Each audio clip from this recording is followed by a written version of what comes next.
Slushie facials. My gold stars are a metaphor for me being a star. In a bizarre intimidation tactic seemingly unique to McKinley High, students would throw frozen slushie drinks on unsuspecting students, usually members of the Glee Club. The slushie facials became so well known that images of the colorful drinks were featured on promotional materials for the series. In later seasons, the on-screen slushies were made of a colored gelatin mixture, but earlier seasons actually used real frozen drinks. What are you doing? It's called taking one for the team.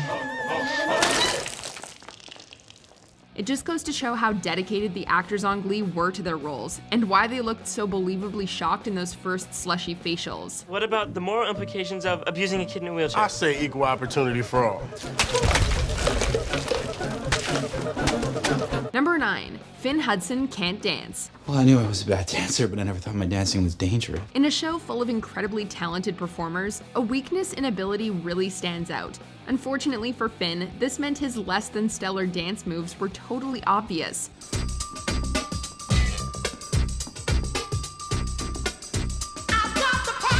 When the Glee Club wore t-shirts bearing their biggest insecurities, Finn said can't dance, so clearly it was an embarrassing subject for him. Maybe you were born this No way. matter black, white, or beige, chola or Orient made. Still, his awkward and goofy dance moves were endearing in a way, and made the New Direction seem more believable as an amateur performing group. Whether I'm right or whether I'm wrong, whether I find a place in this. Truthfully, we'd give anything to see Corey Monteith bust a move in his signature style just one more time.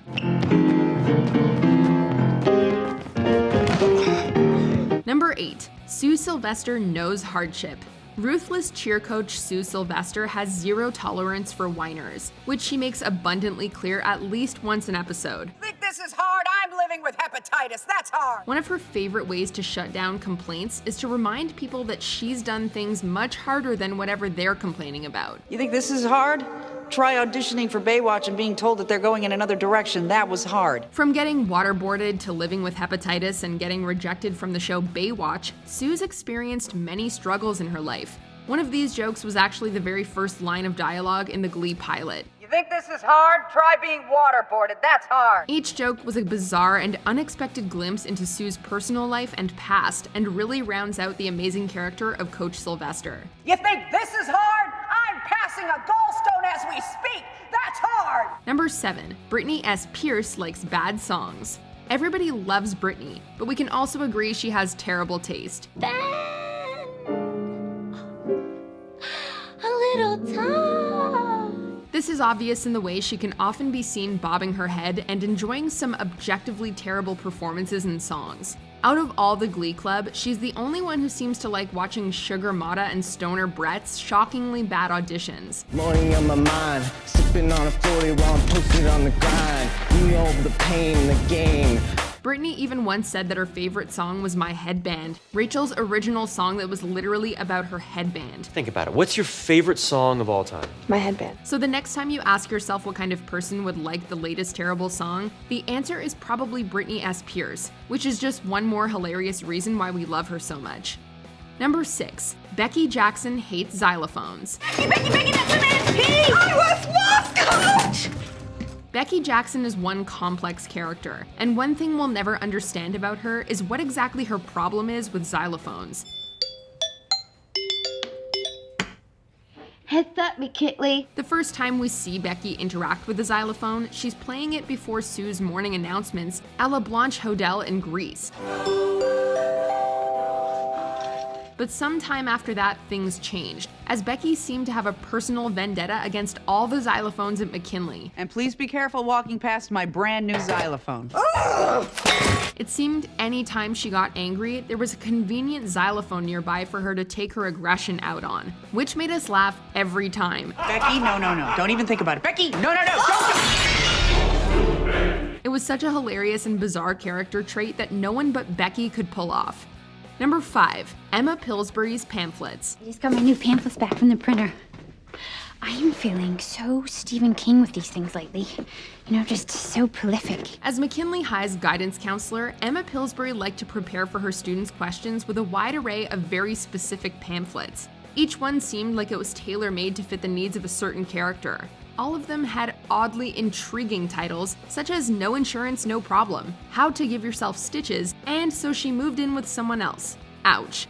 Will even gave her some homemade pamphlets to apologize after a fight. What's all this?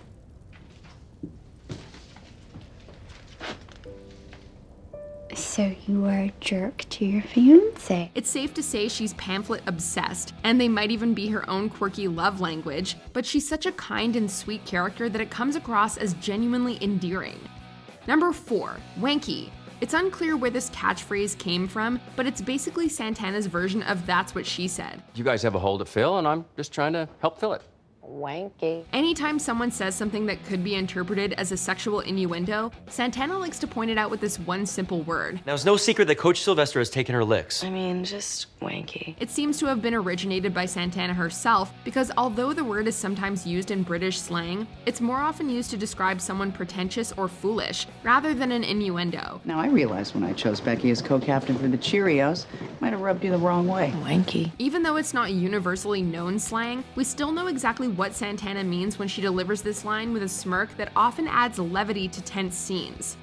Number 3, Sue's rampages. Sometimes shouting at the Cheerios and plotting to destroy the Glee Club isn't enough to satisfy Sue's never-ending rage, which is exactly how these rampages start.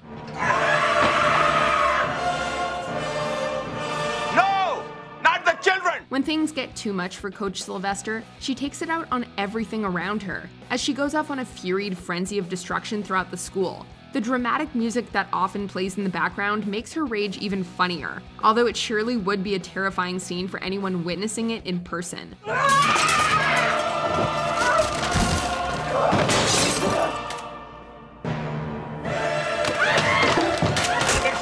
Out of your paycheck, every penny of it! Sue's rampages became so well known, the show even parodied itself by having Will go on his own rampage in a season 5 episode, further showcasing what an iconic part of Glee Sue's fury had become. Maybe I'll just throw a Sue Sylvester-style rebellion tantrum as I leave this office. I don't know what you're talking about. Oh no? It goes a little something like this. Number 2, Sam Trouty Mouth Evans. Dude, your mouth is huge. How many tennis balls can you fit in there? From some of his earliest appearances on Glee, Sam was singled out for one unique facial feature, his larger-than-average mouth. Santana wrote her original song Trouty Mouth based on this feature, and the nickname stuck. Guppy face,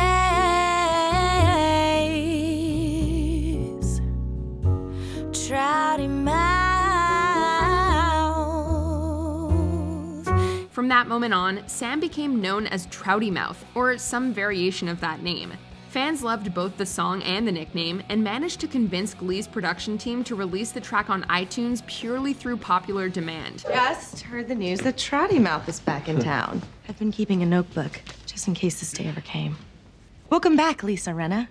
I've missed you so much since your family packed their bags, loaded them in your mouth, and skipped town. The nickname is so hilariously accurate and clever, we're pretty glad it stuck around to become a running joke on the show. We were better. I don't know, I think it could have gone either way. It was that damn Trouty Mouth. Before we unveil our number 1 pick, here are some honorable mentions. Sue calling Emma the wrong name. And with your tutelage, Will, we can take home that blue ribbon like 2 prize heifers in love. I was wondering why you asked for dance lessons. Oh, well, Irma just raved about you. Everyone thinks the Warblers are gay. We can't have a girl warbler. Imagine the sexual tension. We would never get anything done. But aren't most of you guys gay? How dare you! Roz Washington thinking Sue has an adult baby. Sue, you can't have no baby. You are old as a hill. You ain't gonna give birth to no child. You gonna give birth to a grandchild. You gonna get in them stirrups, and you gonna push, and a full-grown adult gonna pop out with a briefcase and a job, talking on a cell phone. Calling Blaine Anderson Blaine Warbler. Blaine Warbler. Will you go to junior prom with me? Lord Tubbington's eccentricities. So you're just gonna let him do that? Lord Tubbington's allowed to eat cheese because he's on Atkins. Number 1, Sue insults Will Schuster's hair. I don't trust a man with curly hair. I can't help picturing small birds laying sulfurous eggs in there, and I find it disgusting. Sue toyed around with various topics of insults for her rival Will Schuester, including his butt chin. Will, I may buy a small diaper for your chin because it looks like a baby's ass. However, it's clear to any Glee fan that her favorite insult topic is Will's hair. She mocks his hair in a variety of colorful ways, telling him it's way too overloaded with product, the cut is unflattering, and she just doesn't like curly hair. You can have your Barbaras, and your Chers, and your Christinas, and wow, I just lost my train of thought. You have so much margarine in your hair. This running gag also connects to Sue's deeper backstory, as she admitted she insults Will's hair so often out of jealousy because she severely damaged her own hair in her youth. And here's the truth. I mercilessly pick on Will Schuester's lustrous, wavy hair because I'm jealous. Still, she's so brutally scathing with her comments, it's surprising Will didn't change his hair at any point in the series.